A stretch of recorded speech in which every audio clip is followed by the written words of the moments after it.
The year was 1963. The place was the Sands Hotel in Las Vegas. And the moment that was about to unfold would become one of the most closely guarded secrets in entertainment history. 800 people sat in the Copa Room that night. Senators, mobsters, movie stars, and millionaires. The air was thick with cigarette smoke and expensive perfume. Crystal chandeliers cast a golden glow over tables draped in white linen. This was the center of the universe. This was where power came to play. Dean Martin was on stage. He was halfway through his second drink, or what the audience thought was his second drink. He was loose, easy, telling jokes between songs, making the crowd feel like they were all old friends sharing a nightcap. The band was swinging, the room was laughing. Everything was exactly as it should be. And then Elvis Presley walked in. He didn't just walk in, he made an entrance. The doors at the back of the showroom opened, and every head turned. Every conversation stopped. Elvis was wearing a black suit, his hair slicked back, his jaw set in that famous half sneer that had made teenage girls faint from coast to coast. He was flanked by his Memphis Mafia, a group of men who looked like they would take a bullet for him, which, of course, they would.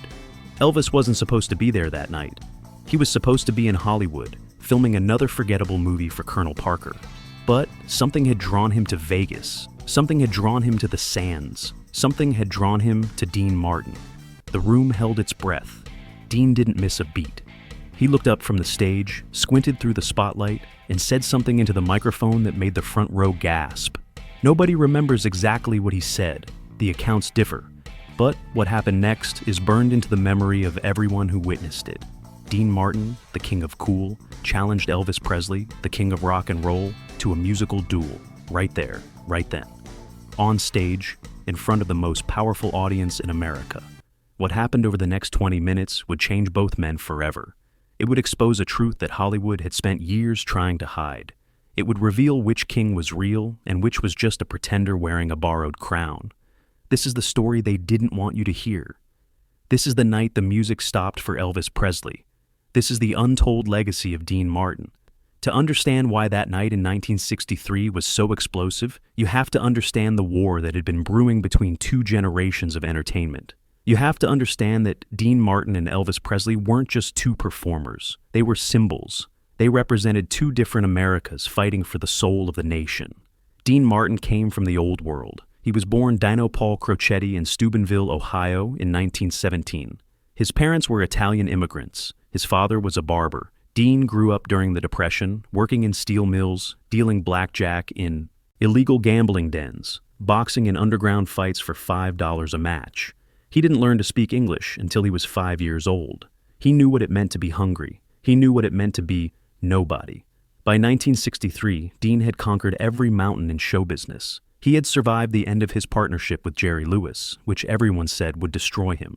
He had become a solo recording star with hits that dominated the charts. He had become a movie star, commanding top billing in films that grossed millions. He was a founding member of the Rat Pack, the most exclusive club in Hollywood. Frank Sinatra was the leader, but everyone knew that Dean was the one Frank admired most. Dean was the one who didn't need the approval. Dean was the one who could walk away from it all and not look back. Dean represented sophistication. He represented class. He represented a kind of masculinity that didn't need to prove itself. He wore his tuxedo like a second skin. He held his cigarette like it was an extension of his hand. He sang love songs that made women weak and men wish they could be him. He was the culmination of everything the old guard of entertainment had built over decades. And then came Elvis. Elvis Aaron Presley exploded onto the scene in 1956 like a bomb. He was everything Dean wasn't. He was young. He was raw. He was dangerous. He didn't croon, he growled, he didn't stand still, he gyrated, he didn't wear tuxedos, he wore leather, he didn't appeal to sophisticated adults. He drove teenagers insane. The old guard hated him. Frank Sinatra famously called rock and roll the most brutal, ugly, desperate, vicious form of expression. The established stars saw Elvis as a threat to everything they had built. He wasn't just a new singer, he was a revolution. He was telling their audience that their music was old, their style was outdated, and their time was over. By 1963, Elvis had sold more records than almost anyone in history. He had starred in movies that made fortunes, even if the critics dismissed them. He had served his country in the army, which had softened his rebel image and made him acceptable to the mainstream. He was no longer the dangerous outsider. He was the new establishment. But here's what nobody talked about in 1963. Here's the secret that Colonel Parker worked overtime to hide. Elvis was terrified of the old guard. He was terrified of the men who could actually sing. He was terrified of Dean Martin. See, Elvis knew something the screaming teenagers didn't know. He knew his limitations. He had a good voice, a natural voice, a voice that could sell a rock and roll song with conviction. But he didn't have training. He couldn't read music. He couldn't improvise. He couldn't swing. Dean Martin could do all of those things in his sleep. Dean could walk into a room with a 40-piece orchestra, no rehearsal, and deliver a perfect performance. He could take a song he'd never heard before and make it sound like he'd been singing it his whole life. He had spent decades mastering his craft in nightclubs and theaters, learning from the best, failing, and getting back up, until his voice was an instrument of pure, effortless beauty. Elvis had spent his formative years playing county fairs and honky-tonks. He had learned to perform by watching preachers and blues singers. He was instinct, he was energy, he was charisma. But he wasn't a craftsman, not like Dean. This created a strange dynamic in Hollywood. On paper, Elvis was the bigger star. He sold more records, he filled bigger venues, but in the private clubs and exclusive parties where the real power brokers gathered, Elvis was treated like a curiosity, a talented hillbilly who had gotten lucky. The old guard tolerated him, but they didn't respect him. Elvis felt this disrespect acutely. He was sensitive beneath the swagger. He wanted desperately to be accepted by the establishment, even as he had built his career rebelling against it. He studied Frank Sinatra's phrasing. He watched Dean Martin's movies. He practiced their songs in private, trying to capture that smoothness, that ease, that class.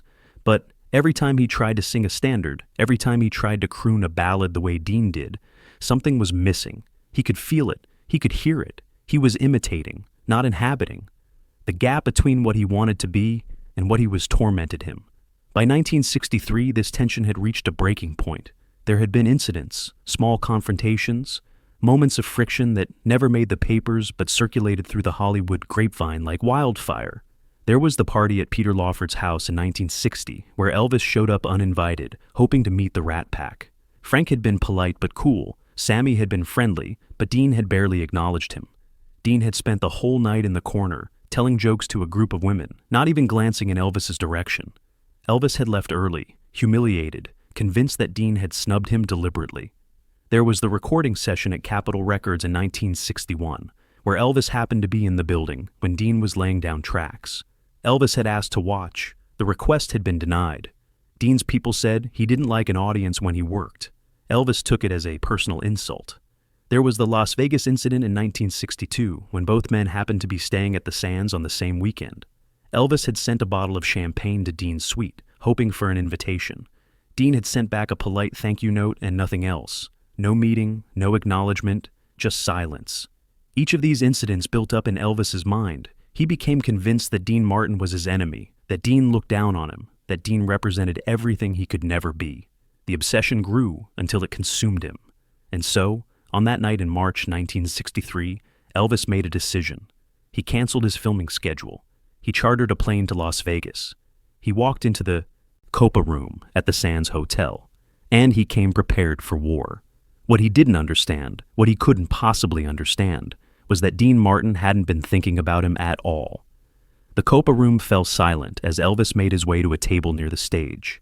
The maitre d' scrambled to accommodate him. Chairs were moved. A table appeared. The Memphis Mafia arranged themselves around him like a protective wall. On stage, Dean finished his song. The applause was automatic, generous. Dean smiled, took a sip of his drink, and looked out at the crowd. His eyes found Elvis. For a moment, nothing happened. Dean just looked. His expression was unreadable. Was it amusement, contempt, indifference? The audience couldn't tell. Elvis couldn't tell. Then Dean spoke into the microphone. He said something about having royalty in the house. He said something about being honored. The exact words have been lost to time, but witnesses agree on the tone. It was friendly on the surface, but there was something underneath, something sharp, something that made the sophisticated audience lean forward in their seats. Elvis nodded, accepting what he thought was a compliment. He was used to being acknowledged. He was used to being celebrated. He settled into his chair, expecting to enjoy the rest of the show like any other VIP guest. But Dean wasn't finished. What happened next depends on who you ask.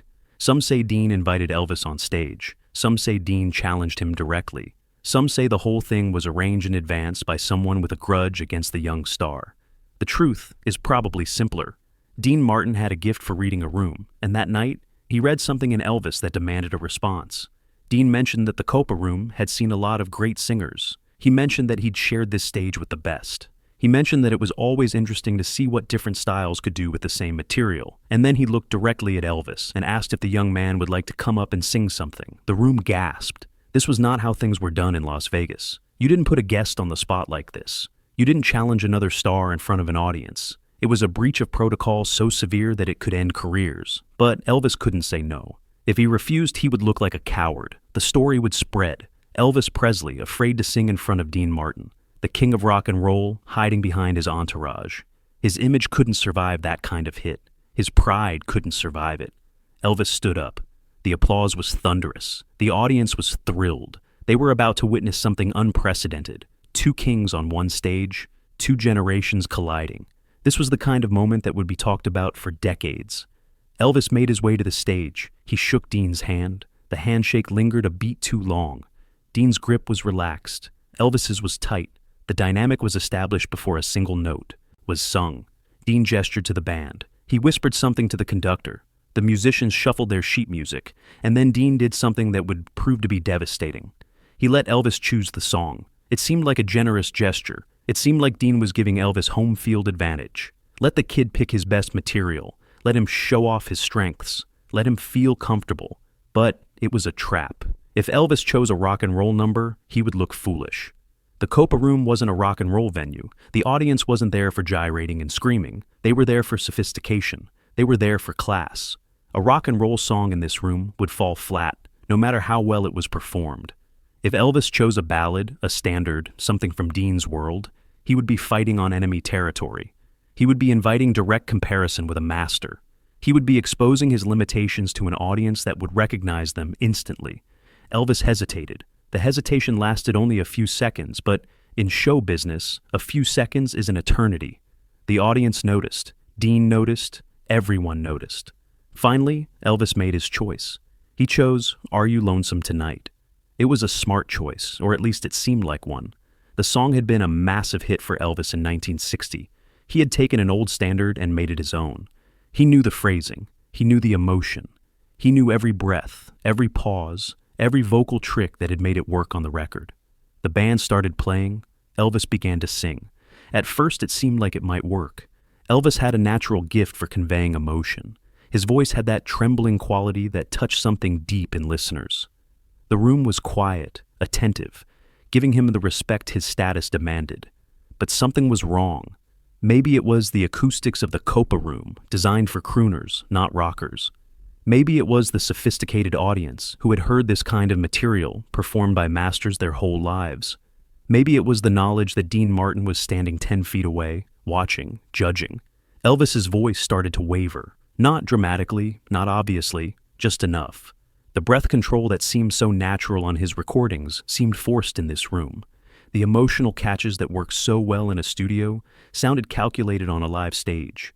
The phrasing that had seemed revolutionary on the radio sounded derivative next to what this audience heard every night. He finished the song. The applause was polite, generous even. Nobody wanted to embarrass him. But there was no standing ovation. There were no gasps of amazement. There was just the dutiful acknowledgement that a famous person had performed and deserved recognition for showing up. Elvis returned to his seat. He was smiling, but the smile didn't reach his eyes. He knew. He could feel it in the room. He had been adequate. He had been fine. But fine wasn't going to be enough, because now it was Dean's turn. Dean. Martin didn't rush to the microphone. He let the moment breathe. He took a sip of his drink. He adjusted his cuffs. He said something to the piano player that made the musicians chuckle. The audience waited. Dean understood something that Elvis didn't. He understood that performance wasn't just about the music. It was about the space between the notes. It was about control. It was about making the audience lean in, making them want, making them wait. When Dean finally stepped up to the microphone, the room was completely silent. You could hear ice cubes settling in glasses. You could hear the soft rustle of evening gowns as women shifted in their seats. Dean didn't announce what he was going to sing. He just nodded to the conductor. The band started playing the opening bars of a song. It took the audience a moment to recognize it, and when they did, a murmur went through the room. It was "Are You Lonesome Tonight?" The exact same song Elvis had just performed. This was not an accident. This was not a coincidence. This was a statement. Dean Martin was going to take Elvis's song, the song Elvis had made famous, and show the room how it was supposed to be done. It was the most elegant act of destruction anyone in that room had ever witnessed. Dean began to sing. The difference was apparent from the first note. Where Elvis had pushed, Dean relaxed. Where Elvis had reached for emotion, Dean let emotion come to him. Where Elvis had performed the song, Dean inhabited it. His voice filled the room without effort. It wasn't louder than Elvis's voice had been.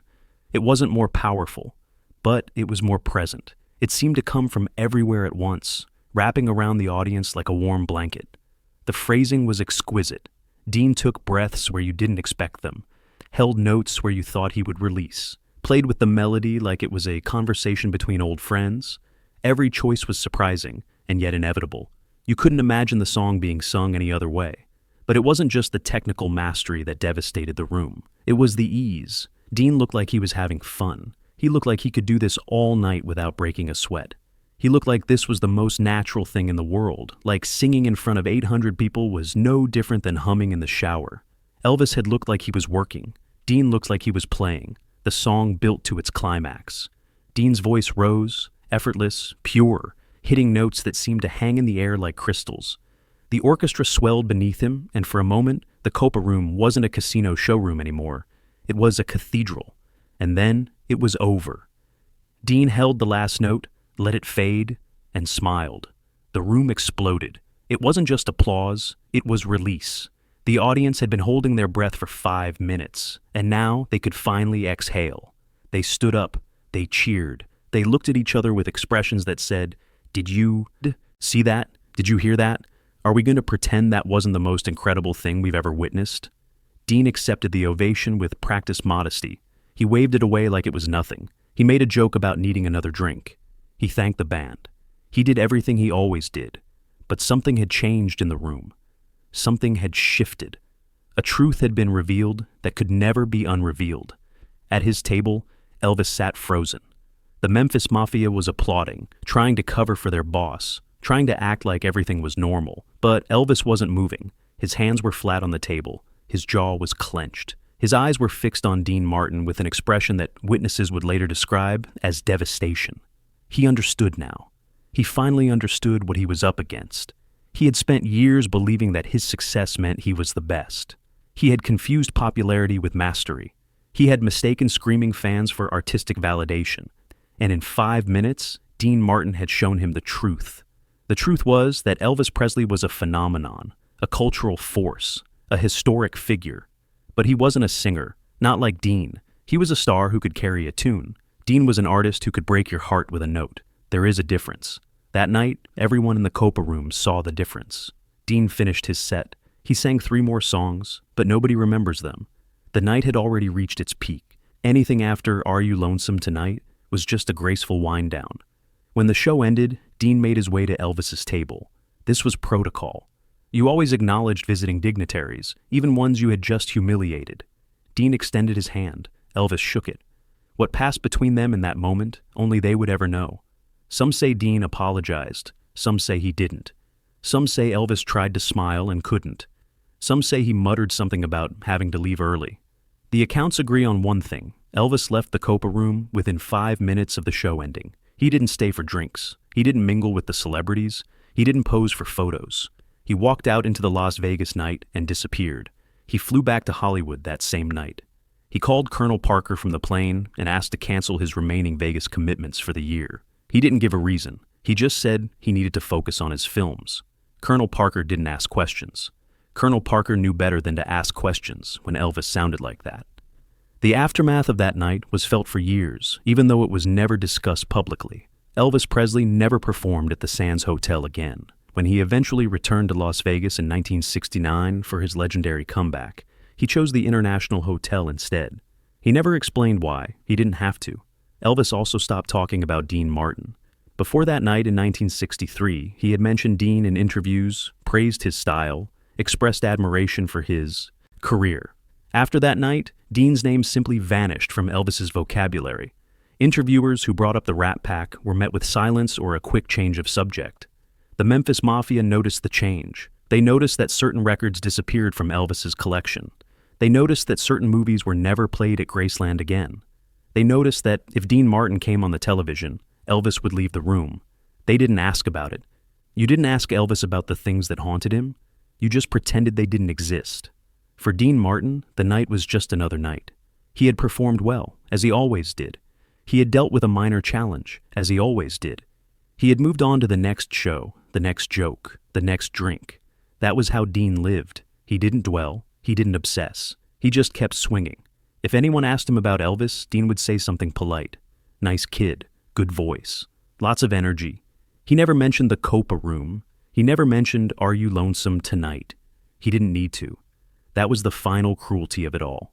The night that destroyed something in Elvis Presley barely registered in Dean Martin's memory. The battle that Elvis had built up in his mind for years, the confrontation he had traveled across the country to face, was nothing more than a minor episode in Dean's endless parade of performances. This is perhaps the most important lesson of that night. It teaches us something profound about the nature of cool. Cool isn't about winning. Cool isn't about dominating your opponents. Cool isn't about proving yourself to anyone. Cool is about not needing to prove anything at all. Dean Martin was cool because he genuinely didn't care whether Elvis Presley respected him. He didn't need Elvis's validation. He didn't need anyone's validation. He had found peace with who he was and what he could do. He had nothing to prove to the young pretenders or the old establishment or the screaming masses. Elvis Presley, for all his success, for all his fame, for all his cultural impact, never found that peace. He spent his entire career seeking approval, seeking acceptance, seeking something that would fill the void inside him. He conquered the world, but he never conquered himself.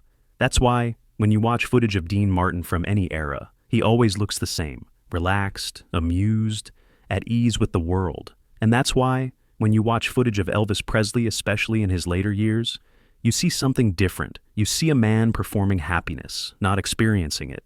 You see a man still searching for something he glimpsed once in a Las Vegas showroom and never found again. The night at the Sands has never been officially documented.